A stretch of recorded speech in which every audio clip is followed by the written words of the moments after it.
Hey, what's up, you guys? This is Sheila B. Love coming to you with another review of Beloved Marriage Huntsville, Season 6, Episode 24. Um, yeah, it's called Rodger That.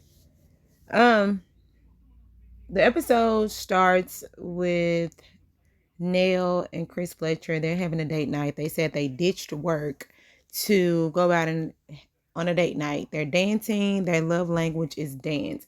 So they cutting a rug on the dance floor. It looks like nobody was there. I was like, y'all, where everybody at?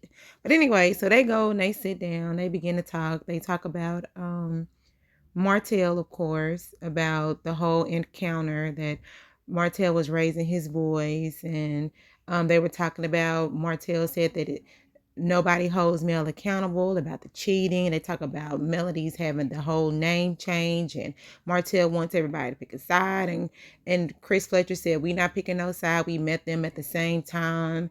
And all of that. They talk about Melody having her name change, and she's going back to the name Rodgers, and they were trying to understand what was going to really go on at the name change. And Neil was saying, is she going to marry herself?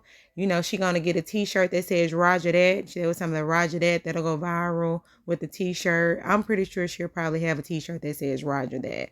But that was pretty much it. And they are going to Mel's name change.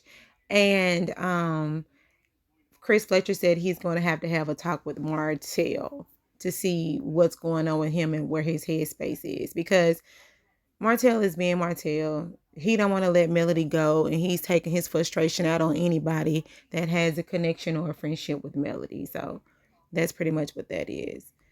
Then you have this whole segment here with Tiffany and Stormy. So pretty much Stormy is on Kiki's side.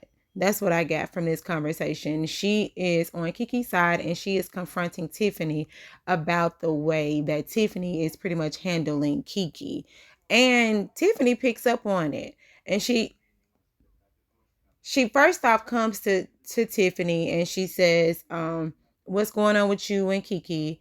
It seems as if you always have something to say, the shade and all this stuff. But Tiffany says, well, outside of the time where her and Kiki had sat down at Melody's home, after that, Kiki has thrown shade too. But for some reason, Stormy feels as if Kiki's shade is a little bit stronger than Stormy feels that Tiffany's shade is a little bit stronger than Kiki's because she brings up the Carlos King interview. And Tiffany felt like she didn't say nothing wrong. And she says normally because of everything that has happened with Kiki, her throwing these drinks and this whole crime chasers, crime stoppers, all that stuff. She says she really don't deal with people like that because she feels as if Kiki doesn't know how to handle herself.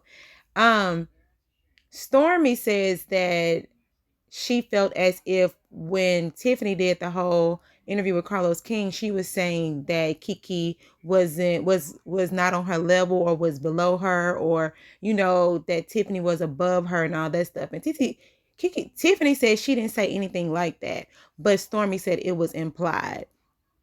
And that's when Tiffany said, so when did you have a conversation with Kiki? Because, she said, did you have conversation with Kiki? She said, yes. Oh, that's what it is. So you're trying to stir the pot. And that's when Stormy, she kind of, she took a step forward and was like, don't do that. And you can see that Stormy energy had changed. And I'm like, Stormy, why you always, it's almost like if you say something that Stormy doesn't want to hear, she will bring out this bully type aggressive mentality, like, you're not going to talk to me like that, because I'm going to go there with you. It's almost like, and then it's like in that moment, she had to recalculate her mind, to stop herself in the moment and say, okay, let's go sit down, because I see that the energy is shifting. Yeah, Stormy, now you coming up to Tiffany and you want to approach her to try to defend Kiki, but then when Tiffany gives you pushback, you get aggressive. It's like she gets this what up though type of, you know what I'm saying, type of energy. And that ain't cool. It's almost like you trying to chin check Tiffany and whomever else that you really don't like. I'm telling you, Stormy gonna meet somebody with that energy, and they gonna give it right back. Cause I really didn't like how she did that. It's almost like and then Tiffany like, well, I don't wanna cause no problems between them two, so she really gonna listen to what she had to say. So they sit down and they bring up the whole Kiki stuff, and then Stormy says, well, did you say anything about Kiki changing schools to anybody? Because mind you, Kiki said that Melody is the one that brought up Tiffany saying something about Kiki changing schools and about her products, her having like that her products were not safe. So Melody told Kiki these things that Tiffany said all these things, right? And so when they were at the table, Stormy didn't say who said it. She just said that, did you say this? Did you say that? You know, the first thing was about Kiki moving. And then Stormy and Tiffany said, so who told you that I said that? And Stormy just said, somebody said. I was like, go ahead and say that Kiki said that Melody said it, but she didn't go there. So she said, somebody said. And she was like, well, I don't recall saying anything like that. Like, I don't, like, she was like, I really don't have anything to do with it. I really don't care, pretty much. And then she brings up the products, like, and then I was told that you said that you don't want to use my products because they're not safe. And Tiffany was like, what? That doesn't even make sense, because I'm already done with two of the I guess shampoos, conditioners, or whatever that you gave, and she's almost empty one of the products that she's using for Ace. So, and she said she needs some more. So I'm like, is somebody lying, trying to make Tiffany the bad person? Now, I know Tiffany is shady, and we all know that. And for some reason, Stormy is trying to say that she didn't know Tiffany was that shady. Tiffany has been shady since she jumped on this show, and everybody knows that. So I don't even know why Stormy is so surprised that Tiffany can be shady, because that's what she's known for. And that's why a lot of people didn't like Tiffany, because Tiffany didn't know how to read a room, you know. And it's like she's gotten a lot better, and I ain't really mad at Tiffany. I'm not, because if she don't want to deal with nobody that's kind of erratic, why should she? You know what I'm saying? So I don't think that that's fair. And I didn't think that that's fair that Stormy would just automatically take Kiki's side. What it really is, the reason why she took Kiki's side is because Kiki told her that stuff about them products. And this is what I don't like, because I know people like Kiki. When a person don't like another person and they are trying to cause confusion and division between a person and another person, they will always say that that person said something bad about them to give them a reason to not like them in the first place, in the second place. You know what I'm saying? And I don't like that. Kiki, if you don't like Tiffany, you just don't like Tiffany, but you don't have to say all these other things that Tiffany could have may or may not said to just cause confusion or division between Stormy and Tiffany. Just, you know, how they say, an enemy of my enemy is my friend. Like, that ain't cool. You know, I don't like that. But Stormy has suggested that they sit down, they have a conversation with Kiki, and Tiffany said, are you going to be the mediator between Kiki and Tiffany? And Stormy says yes, because for some reason Stormy feels that Kiki and Tiffany are a lot alike, and I don't see how. Not at all. But anyway, Melody is having her back to me, take my name back, Mrs. Rodgers, right? So everybody is coming in. Child, she got, when I tell you, Melody's backyard reminded me of Giselle's backyard on Potomac, because at first they was playing the music when the people was coming in. It was all like angelic like. But then when they had got to Nell, they got to Nell, child, I said, Nell, don't roll. Nell, do not roll. You know what I'm saying? Hold on, you know. But yeah, so they playing the music, and that's when everybody sat down. I was like, well, is she gonna marry herself? Like, they got the pastor down there and the people on both sides, and everybody had on black and gold and all of that stuff. So I was like, girl, this is it. Rodger's all through the front. Melody come through gliding. Take me back. I wanna go back, back, back to the beginning. I don't know that song, child, but Melody is singing Take Her Back.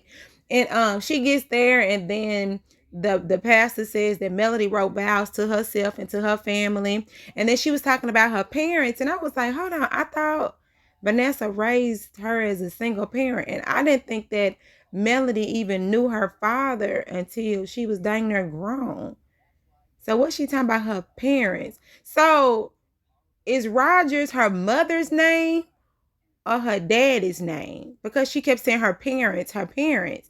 And I didn't think that she knew her parents. I knew she knew Vanessa, but help me out. Because y'all, y'all Melody fans, y'all know all that girl when the day she was born, Rose and everything else. So is Rodgers her mama name or her daddy name? Because I didn't think that she knew her daddy. Because the daddy didn't claim. I don't know. You know what? But anyway, she taking her back. And she did these vows to herself to love, honor, and cherish her new name because she, new beginnings, new blessings, prosperity. And then, you know what? In my last review, for some reason, a lot of y'all may have misinterpreted what I said.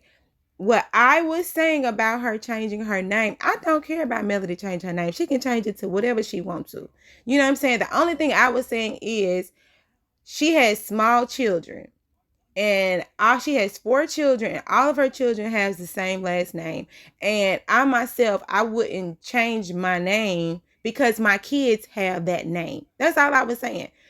My kids and me have the same last name. So I wouldn't be so quick to change it because those are my kids. Like, we all the same, that's what I was saying. My kids got the name, I'ma have a name. And if I were to get married, and if I'm gonna get married again, then I would change it. But until then, it wasn't no deal to me. Just like Nell said, I ain't changing my name, I'ma keep it or whatever. But I mean, it's to each his own. She want to change her name, let her change it. I was just saying I would keep it because my kids got the same last name. That's all. That's it. That's all. And then on her Instagram, it still say Melody Holt. Don't it? That's what I thought. Melody Cherie.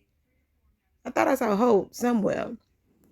I don't know. When you type her name in, it come up Melody Holt. But anyway, that's neither here nor there. She changed the name. Everybody clapping. The mama say some encouraging words to her. She crying, talking about the ancestors and all that stuff. And the name is strong and all that, good.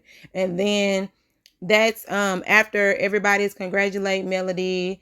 They showing out her cousins and uncles and all them. That's when Nell come into the mix and she pulls her to the side and she wants to have a talk. Melody like, why is you coming to talk to me at this time? What is this important that you got to come and talk to me? So Nell brings up, I'm happy you got your name changed. Do you feel free? All that stuff. And then she brings up Martell.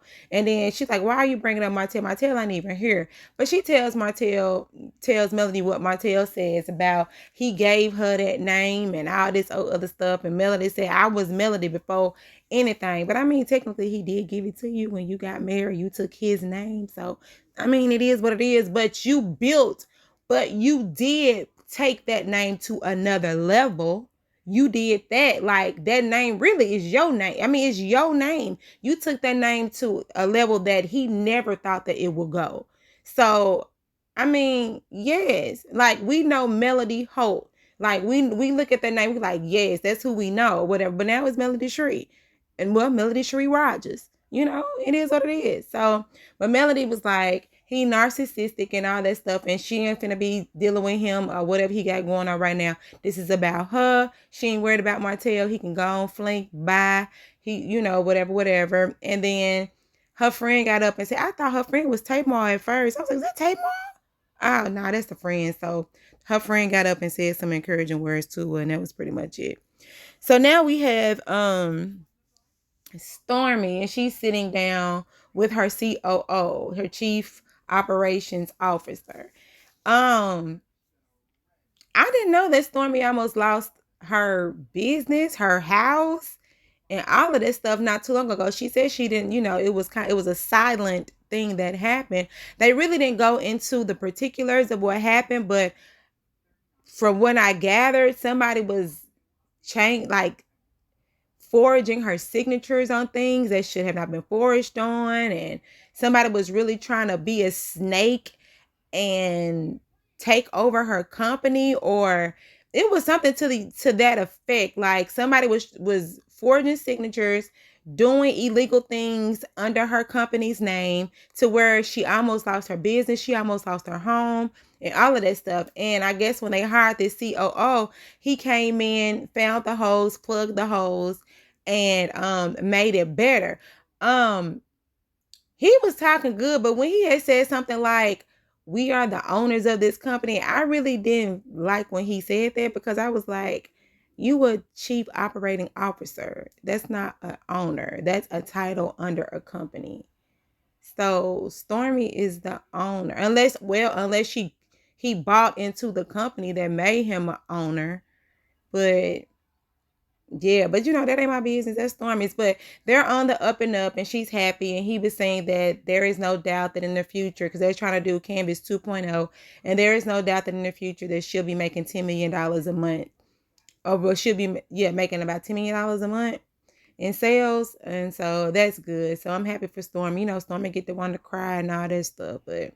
And he says that she didn't change, the attitude changed and all this other stuff. But I'm happy for you, Stormy. I'm happy, because I do want to see you successful. I do want to see your business thrive. There's nothing like seeing a Black woman with these products that is shooting in that market. You need to kick down the door. You know what I'm saying? Knock Swab out the way and Tresemme.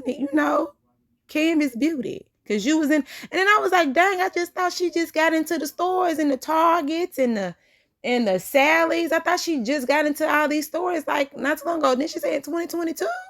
So I really don't know. They didn't really get into detail, but apparently she almost lost it all, but they caught it just in time.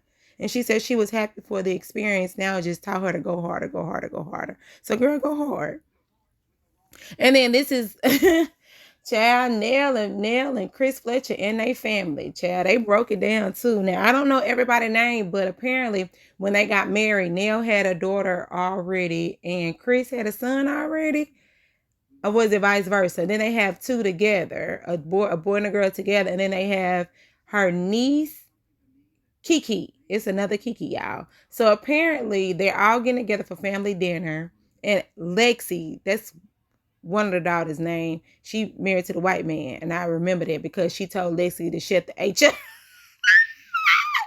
Boy, she wasn't playing, was she? And I was like, Nell, I thought that you was nice. Nell got a little mean streak in her. When I tell you Nell don't play, Nell is little and feisty. She's like a rah. What's them little bitty Chihuahua dogs that when you walk past the house, they just be barking? Them little mean little dogs with them little mustaches. Child, Nell is something. But anyway, so they introducing everybody as they come in there, right? Then they talk about Kiki, because Kiki is her niece and her mama raised her and something like that. But anyway, Kiki had ended up losing her job, and then she ended up getting another job, which is good. But Kiki didn't tell Nell that she lost her job. She told her daddy, Uncle Fletcher, that she lost her job. And Nell had an issue with that. She was like, I don't understand why you even going over there to Chris and telling him anyway. And then Kiki was like, because you do too much. Like, you don't know how to handle stuff. You always going from jumping from 1 to 0 to 10 quick. Like, you can't nobody talk to you. And she was like, what? So do you got a job? But anyway, so they was finna really get into the conversation. But Nell was like, let's just go sit down. Let's just go sit down. So they all go sit down at the table, and then they bring up her Kiki and the job again. And so Nell was coming at her like, so you gonna keep this one? And Kiki was like, now come on, don't be just coming at me like I just don't be having no jobs and I don't be holding down jobs. This just a situation that happened. I got another one. And then she did say that I was just trying to wait till I had everything settled and done before I went and told you. Okay, so they kind of got off of that. Then and then Nell was like, Nell did say, don't nobody want to tell her nothing. Everybody want to go to Fletcher and Chris Fletcher and tell him everything. And everybody just in agreement. Like, it ain't just that we just want to tell him. You just don't know how to handle stuff right. You just be getting mad. And it showed it tonight. I was like, Nell, 3, 2, 1. 1, 2, 3.